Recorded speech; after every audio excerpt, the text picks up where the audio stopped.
Hello बच्चों आज हम कुलाम्ब्स लॉ पढ़ने वाले हैं। कुलाम्ब्स लॉ जनरली सभी बच्चों को एक आइडिया रहता ही है। अगर मैं कुलाम्ब्स लॉ पूछूं तो कुछ पता हो या ना पता हो, पर बच्चों को एक चीज पता होती है, F = 1/4 pi epsilon naught Q1 Q2 upon R²। और यूनिट तो बचपन से ही रटी रहती है फोर्स की, न्यूटन। इधर कुछ पता हो या ना पता हो, पर कुलाम्ब्स लॉ हमें पता है कि F = 1/4 pi epsilon naught Q1 Q2 upon R²। क्या होता है? बच्चे बोलते हैं कि सर कुलाम्ब्स लॉ के अकॉर्डिंग फोर्स दो चार्ज के बीच में उनके प्रोडक्ट के मल्टीप्लिकेशन के इक्वल होगा, प्रोपोर्शनल टू होगा। क्या बोलते हैं बच्चे कि सर जो फोर्स होगा वो दो चार्ज के प्रोडक्ट के प्रोपोर्शनल टू होगा, और वही फोर्स उन दो चार्ज के बीच की डिस्टेंस के स्क्वायर के इनवर्सली प्रोपोर्शनल टू होगा। कि सर यही कुलाम्ब्स लॉ है। ठीक है भाई बच्चों, मैं आप लोगों की बात मान रहा हूं कि ये कुलाम्ब्स लॉ है, बट ये कुलाम्ब्स लॉ आया कहां से? क्या हुआ? लॉ है, ठीक है, रटना है, पर कुछ तो होगा ना। कुलाम्ब ने ये कैसे बता दिया? सपने थोड़े ही आ रहे थे।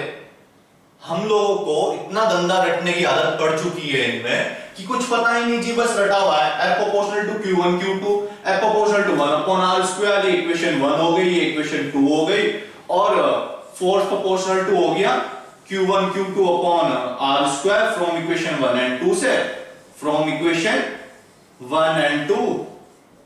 और डायरेक्टली प्रोपोर्शनल टू का साइन हटेगा, एक कांस्टेंट आ जाएगा, उसको बोल के Q1 Q2 अपॉन R², और इस k को बोल दिया कांस्टेंट ऑफ प्रोपोर्शनैलिटी, और इसकी वैल्यू बता दी 1/4 पाई एप्सिलॉन नॉट, और उसकी वैल्यू होगी 9 × 10⁹। यही तो है, बहुत बढ़िया। अभी बच्चों आप लोग यार क्या पढ़ रहे हो? ये कहां से आया, क्या हुआ, क्यों आया, कोई मतलब ही नहीं है, बस रटे जा रहे हैं हम लोग। सबसे पहले चीज अब समझो ध्यान से, कुलाम्ब्स लॉ, टॉर्जन बैलेंस, इस मेथड को यूज करके कुलाम्ब्स साहब ने अपना लॉ बताया। किसको यूज करके? टॉर्जन बैलेंस को यूज करके, टॉर्जन बैलेंस मेथड। ये क्लियर हुआ बच्चों? First point, torsion balance method को यूज करके कुलाम्ब साहब ने ये लॉ बताया। होता क्या है, टॉर्जन बैलेंस मेथड में एक एपरेटस था, उसके अंदर हमने थोड़ा सा, मैं आप लोगों को बता देता हूं ताकि क्लियर हो जाए। उसके अंदर एक थ्रेड था, थ्रेड पे एक चार्ज लगाया एक साइड, और दूसरी साइड दूसरा चार्ज रखा। अब उस चार्ज को उसके पास जब मैं थ्रेड में बांध रखा था, मैंने थ्रेड में निडल ले, देखो इस तरीके से, ये मेरा एक लाइन है, इसको मैंने थ्रेड से लटका दिया, थ्रेड से लटकाया। अब यहाँ पे मेरा एक चार्ज हो गया इस एंड पे, दूसरा चार्ज हो गया इस एंड पे, इसको मैंने फिक्स कर दिया। दूसरे चार्ज को मैंने यहाँ पे फिक्स नहीं किया, इसके आसपास रखा। तो जब मैं दूसरे चार्ज को, चार्ज मतलब बच्चों चार्ज कोई ऑब्जेक्ट नहीं है, एक यहाँ पे स्फीयर होगा छोटा सा, दूसरा स्फीयर में यहाँ पे लेके आया, उसके पास कुछ चार्ज है, इसके पास कुछ चार्ज है, और उसके बाद मैंने क्या किया, इस स्फीयर को इसके पास थोड़ा थोड़ा मैं लेके आया। तो ये थ्रेड से बंधा हुआ था, फिक्स तो था नहीं, तो ये घूमना शुरू हो गया। घूमना, अगर सेम पोलैरिटी के चार्ज है पहले हुआ होगा। Is it clear? तो उस तरीके से वहां पे एक्सपेरिमेंट किया उन्होंने टॉर्जन बैलेंस मेथड को यूज करके, और फिर देखा कि वो चार्ज, जो फोर्स लग रहा था, उस फोर्स का मैग्नीट्यूड उन दोनों चार्ज के प्रोडक्ट के प्रोपोर्शनल टू था बच्चों वहां पे। Is it clear? अच्छा, यहाँ पे जो Q1 Q2 है ये पॉइंट चार्ज है, पॉइंट Q1 Q2 क्या है? Point charges, point charges. और जो R है वो है distance between these two point charges, these two point charges। Is it clear बच्चों? तो अब तो आया आप लोगों को। तो यहाँ पे Q1 Q2 के प्रोपोर्शनल टू होगा, और उन दोनों के बीच के डिस्टेंस के स्क्वायर के इनवर्सली प्रोपोर्शनल टू है। जब इक्वेशन 1 और 2 को आप यूज करोगे तो फ्रॉम इक्वेशन 1 एंड 2 ये क्या होगा, इसके अपॉन में आ जाएगा। डायरेक्टली प्रोपोर्शनल टू का साइन हटा दे, कांस्टेंट ऑफ प्रोपोर्शनैलिटी आया, जिसको हम लोग कुलाम्ब्स कांस्टेंट बोलते हैं, कुलाम्ब्स कांस्टेंट। क्लियर बच्चों? अब इसकी यूनिट क्या होगी कूलम्ब कांस्टेंट की। यहां से अगर मैं कूलम्ब कांस्टेंट की वैल्यू निकालूं, यूनिट निकालना चाहूं मैं, F इक्वल टू क्या है, K Q1 Q2 upon R square. K की वैल्यू निकाल, भाई एक साइड कर लो K को, बाकी सबको एक साइड कर लो, तो R स्क्वायर इसके मल्टीप्लिकेशन में चला गया, F R square, Q1 Q2 उसके अपॉन में चला गया, तो यहां से क्या यूनिट आ गई, न्यूटन मीटर स्क्वायर पर कूलम्ब स्क्वायर। तो क्या होगा 9 × 10 पावर न्यूटन मीटर स्क्वायर पर कूलम्ब स्क्वायर।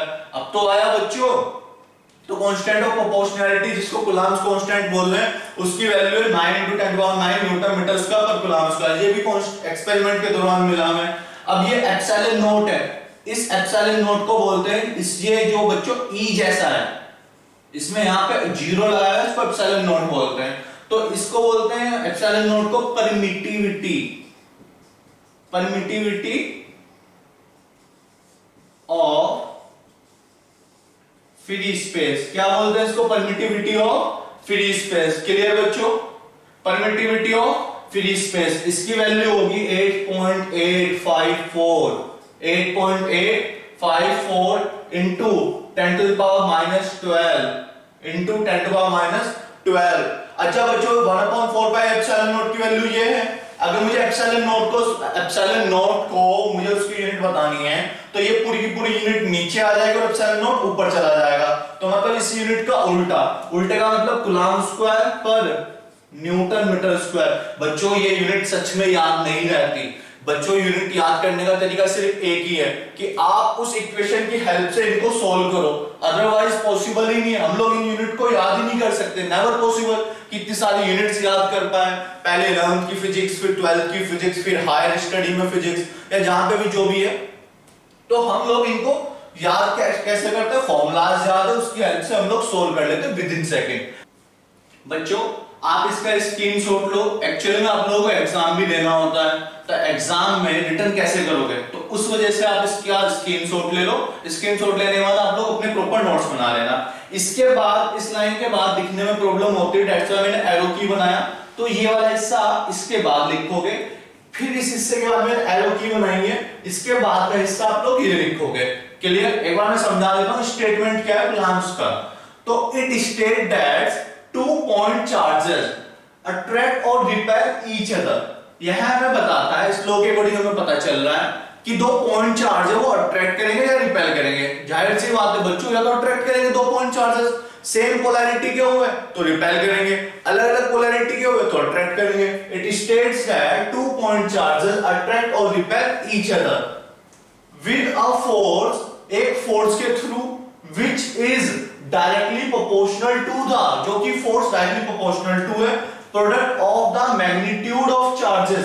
देख लो वो फोर्स क्या है, डायरेक्टली प्रोपोर्शनल टू है। किसके? डायरेक्टली प्रोपोर्शनल टू दिखा है यहां पे, डायरेक्टली प्रोपोर्शनल टू है।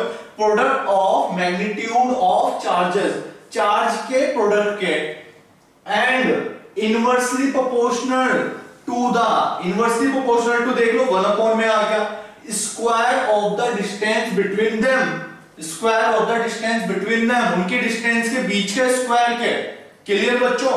तो F proportional to Q1 Q2, F proportional to 1/r square from equation 1 and 2, F proportional to Q1 Q2 upon r square। जब डायरेक्टली प्रोपोर्शनल टू का साइन होता तो K कांस्टेंट है, मैं आप लोगों को समझा चुका हूं कि K क्या है, कूलम्ब कांस्टेंट, जिसकी वैल्यू 1/4π∁0 एक्सपेरिमेंट के थ्रू आई, और उसकी जो वैल्यू थी वो 9 × 10⁹ यूनिट में समझा चुका हूं, न्यूटन मीटर स्क्वायर पर कूलम्ब स्क्वायर कैसे आई। अब ये एप्सिलॉन नोट हमें 1 पता है, 4 पता है, पाई भी पता है, 3.14 या 22/7, बट एप्सिलॉन नोट हम लोगों के लिए नया है वर्ड। तो एप्सिलॉन नोट का मतलब है परमिटिविटी ऑफ फ्री स्पेस।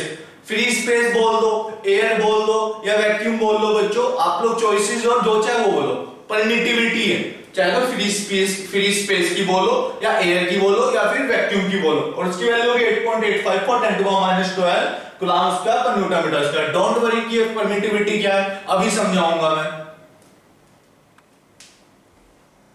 बच्चों अभी तक हम लोगों ने कूलम्ब लॉ पढ़ा था, तो कूलम्ब लॉ में परमिटिविटी पे आके हमारी सुई अटक जाती है। मैंने 90% बच्चों को अभी तक ऑब्जर्व किया है अपने इस करियर में कि उनको फॉर्मूलाज पता है, उनको एप्सिलॉन नॉट की वैल्यू पता है, परमिटिविटी की वैल्यू, पर मैं उनसे जब मतलब पूछना शुरू करता हूं तो वहां की चुप हो जाते हैं, कहते हैं मतलब नहीं पता, आप सीधा वैल्यू पूछो या कौन सा न्यूमेरिकल सॉल्व करना है। बच्चों आप लोगों को पता भी तो होना चाहिए कि ये है क्या, क्यों पढ़े जा रहे हैं हम लोग। तो परमिटिविटी एक ऐसा वर्ड हो गया कि 90% बच्चों में एक फियर का माहौल बना देता है कि ऐसा बेसिक तो हमें पढ़ाया नहीं आता, ना पढ़ते। तो चलो हम लोग उस कंफ्यूजन को दूर करते हैं परमिटिविटी को। Permittivity it is the measure of the fact.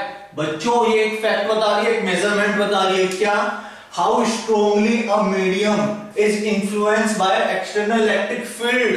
की दूसरी जो देखो एयर थी, एयर को आपने हटा दिया, प्रॉब्लम कहां आई, जब आपने एयर को हटाया। जब एयर और वैक्यूम थी तो कोई प्रॉब्लम थी नहीं। 1/4 pi epsilon naught Q1 Q2 upon R square Newton, ये था, ये तो हमें पता ही है। पर जैसे ही मैं F मीडियम की बात करता हूं, F मीडियम की, अच्छा मीडियम कौन सा हो सकता है, ये मीडियम का क्या मतलब है बच्चों? मीडियम का मतलब है आप एयर को रिप्लेस कर दो नाइट्रोजन गैस से, नाइट्रोजन गैस से, या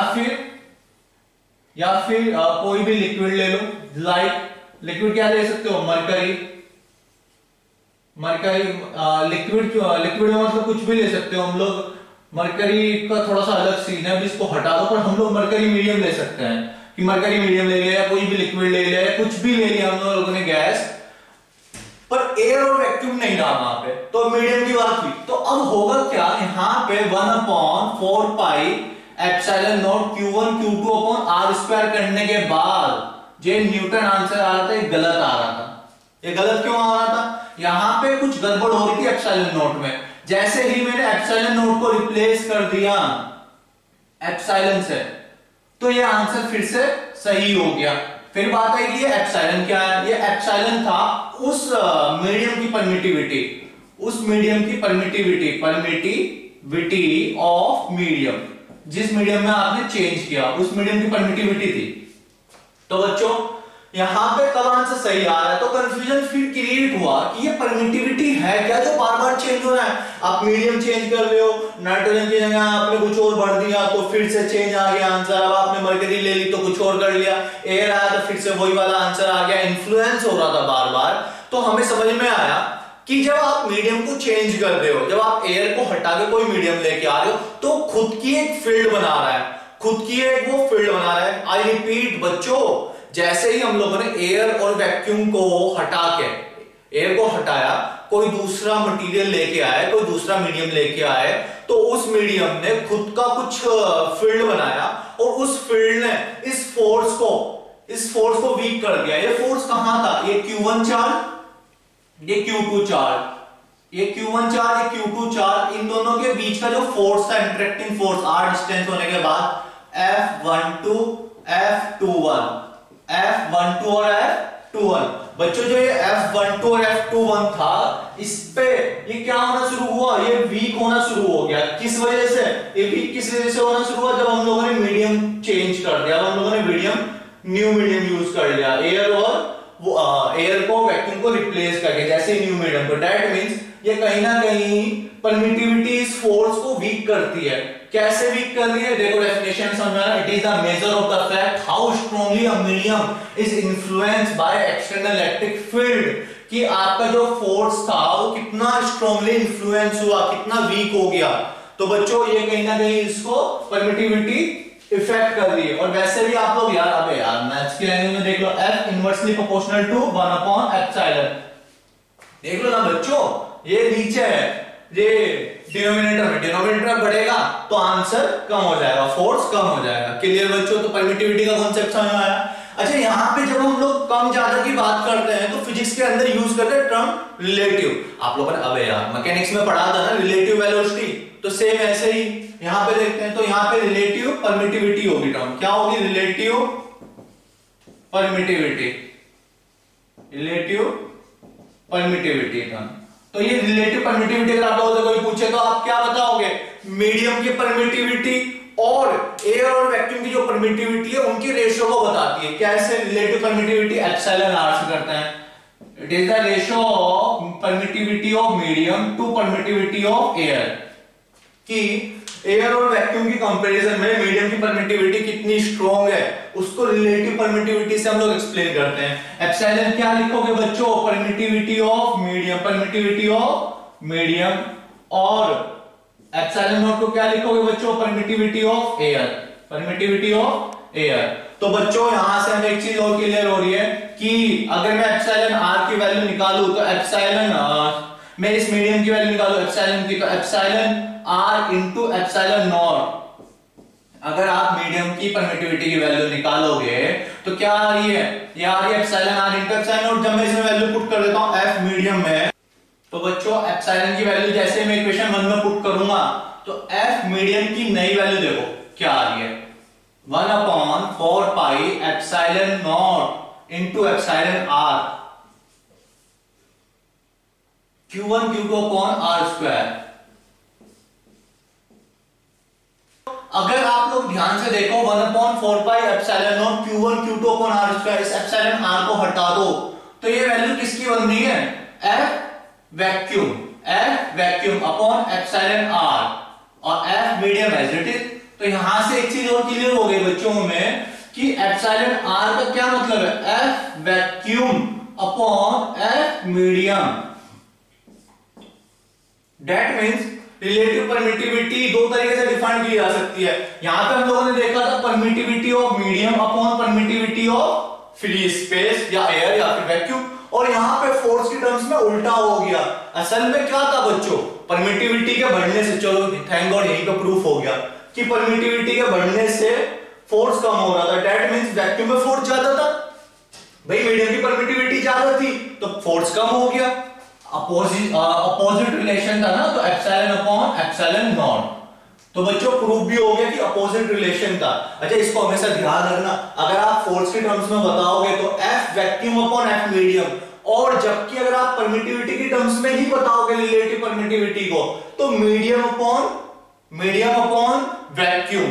इज इट क्लियर बच्चों? तो आई होप कि आप लोगों से परमिटिविटी बहुत अच्छे से आ गई होगी। अच्छा इस परमिटिविटी का दूसरा नाम भी यूज करते हैं हम लोग, उसको बोलते हैं डाइलेक्ट्रिक कांस्टेंट। इन फ्यूचर आप लोग बहुत डिटेल में देखोगे, डाइलेक्ट्रिक कांस्टेंट भी बोलते हैं, तब देखेंगे बच्चों इसको बहुत डिटेल में। अभी फिलहाल इतना ही करते हैं। अब कुछ कूलॉम्स लॉ की टर्म्स में कुछ पॉइंट्स देखते हैं, और उन पॉइंट से पहले एक छोटा सा न्यूमेरिकल कर लेते हैं। हालांकि न्यूमेरिकल सीरीज पूरी की पूरी चलेगी आप लोगों की, बट फिर भी एक इंपोर्टेंट क्या फंडामेंटल पे करते हैं। चलो न्यूमेरिकल इंपोर्टेंट न्यूमेरिकल होंगे जो भी, वो तो हम लोग न्यूमेरिकल सीरीज में करेंगे।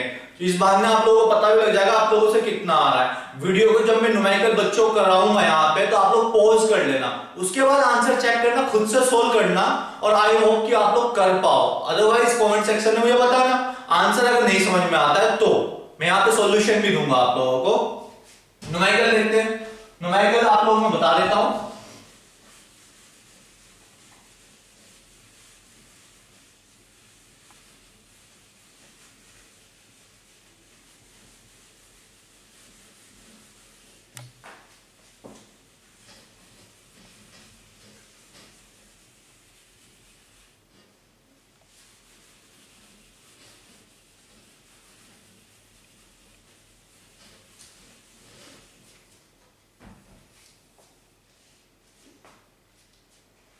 बच्चों न्यूमेरिकल लिखते हैं। न्यूमेरिकल क्या है देखो, एक ऑब्जेक्ट है जिसका मास m क्यूब। अच्छा बच्चों ऑब्जेक्ट मतलब पॉइंट चार्ज, पॉइंट ऑब्जेक्ट की बात कर रहे हैं। दूसरा ऑब्जेक्ट है पॉइंट ऑब्जेक्ट जिसका अगेन मास सेम होगा, पॉइंट ऑब्जेक्ट है, चार्ज हो गया Q2। और जो ये पॉइंट ऑब्जेक्ट है चार्ज की वैल्यू है 10 कूलम, मास ले लो 10 kg।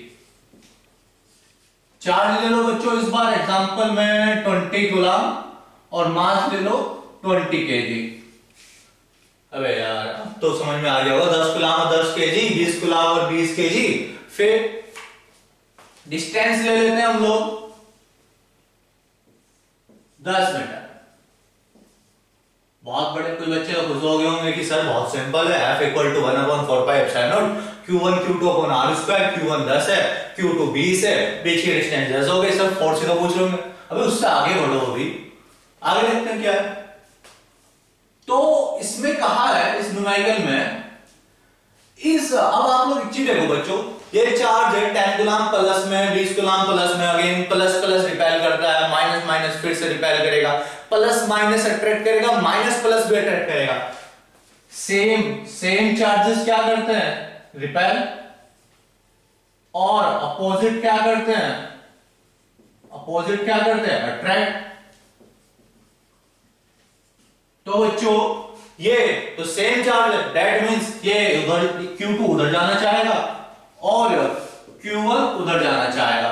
ये मान लिया मैंने 20 मीटर पर सेकंड की स्पीड से उधर जा रहा है, तो इस Q1 चार्ज की वेलोसिटी V1 बतानी है। क्लियर बच्चों, ये क्लियर हुआ? मैं एक बार फिर से रिपीट कर देता हूं। Q1 चार्ज है जिसकी वैल्यू 10 कूलम, मास है 10 kg। अच्छा सेम मास लिए थे तो 10 kg कर लो, mm लिए थे ना, 10 kg 20 kg नहीं हो सकता, तो 10 kg और 10 कूलम 20 कूलम, दोनों सेम चार्ज है तो वो उसको उधर रिपेल करेगा, ये वाला उसको उधर रिपेल करेगा, तो उसकी स्पीड हमें 20 मीटर पर सेकंड पता है, पर इसकी स्पीड कितनी होगी, इसकी वेलोसिटी कितनी होगी बच्चों? माइंड लगाओ, दिमाग लगाओ और बताओ बच्चों। वीडियो को पॉज करो, सोचो। चलो मैं बताता हूं, सॉल्यूशन देखो। हमें पता है कि इस केस में कूलम्ब्स लॉ के केस में बच्चों, कूलम्ब्स लॉ के केस में फोर्स कैसा रहता है, कंजर्व रहता है। फोर्स कैसा रहता है, कंजर्व। और फोर्स कंजर्व रहेगा मतलब नेट फोर्स 0, नेट फोर्स कितना है हमारा 0।